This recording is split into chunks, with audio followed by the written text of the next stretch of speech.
Hello, good morning. So, time for today's message. Now, the other day, I literally witnessed myself growing old. I caught myself complaining about the youth of today.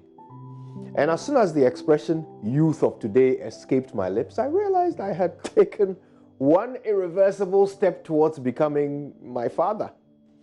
I can literally feel a single gray hair starting to germinate in my left nostril right now as we speak. So, why was I bemoaning the youth of today? Well, one of my cousins is a teacher.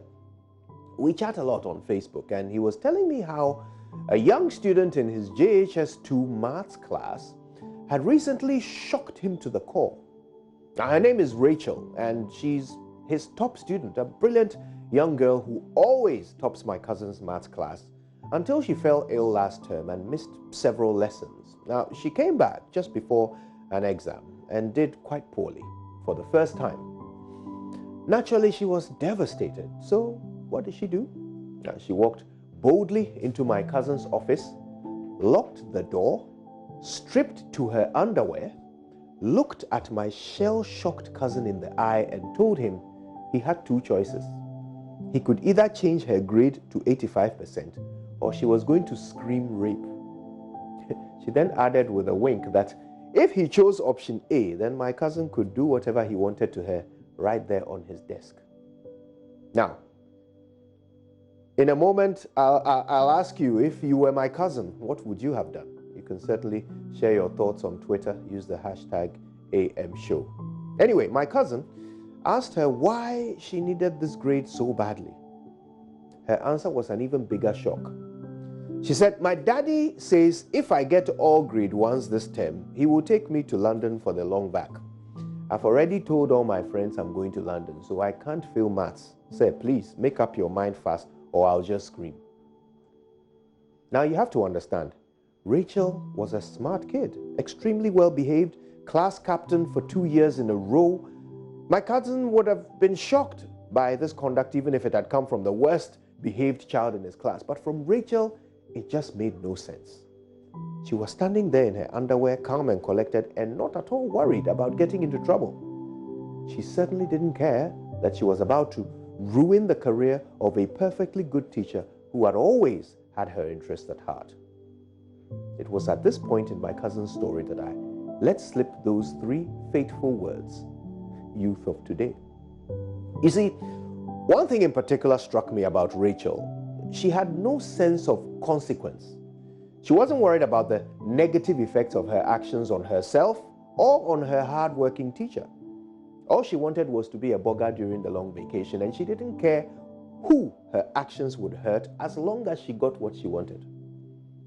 This is something we see more and more in the choices that our young people are making today. When we walk into any exam hall on any given day, and you will catch a couple of kids cheating and giggling about it like it's nothing. Go to some churches today, walk into the youth ministry and grab a mobile phone from any teenager's hands, and you will find pornography of the most vile and vulgar nature. And I'm sure you've seen the Ejisuman SHS girls video. I mean, how do you post a video of yourself online saying such shocking things, doing such horrible things for the whole world to know that you have a contraband phone with you on campus? How do you do that? Unless you have no sense of consequence whatsoever. Look, pick up a copy of the Ghanaian Times on any day, turn to page 3, and try to count the number of armed robbers under the age of 20. Something has changed in the minds of young people today. And I think I know what it is. It's the generation before them, their parents, their uncles, their older siblings. It's us, you and I. You see, we didn't realize it at the time, but when today's teenager was growing up, it was us they were watching. We were the only examples they had of how to behave. And what were we doing? We were jumping traffic lights, driving on the hard shoulder, paying bribes, stealing resources from work, flirting with someone else's man or woman, and turning up late to everything. So what did we expect?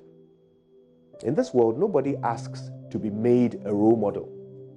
But we all are role models, whether we want to be or not. Whoever you are, whatever you do, someone is watching you. That someone thinks you know what you are doing because you're an adult. So the next time they find themselves in your situation, they will do what you did. Every time you turn up late and you show no remorse, you are telling your child that there is no consequence to doing the wrong thing. If you have your kids in the car with you this morning and you jump a red light, or you use the hard shoulder, or you break any other traffic law, please be aware you are sending them a clear message that it is okay to do the wrong thing. As for bribing a policeman while your child looks on, well, in that one moment, you just might have turned your kid into a future armed robber. My dear friend, children need to understand the consequences of their actions. They need to see the right thing being demonstrated by the people they trust.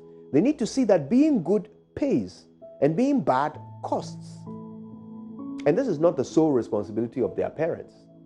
If you have younger siblings, if you work with kids, if you sell to kids, if you are a taxi driver or a TV presenter or a Tuozafi seller, if you know a young person in any capacity, it is no less than your duty to show them a good example. If you don't, who will? My name is Kojo Yankson, and I always try to be the best version of myself because I never know who is watching. Good morning, Ghana.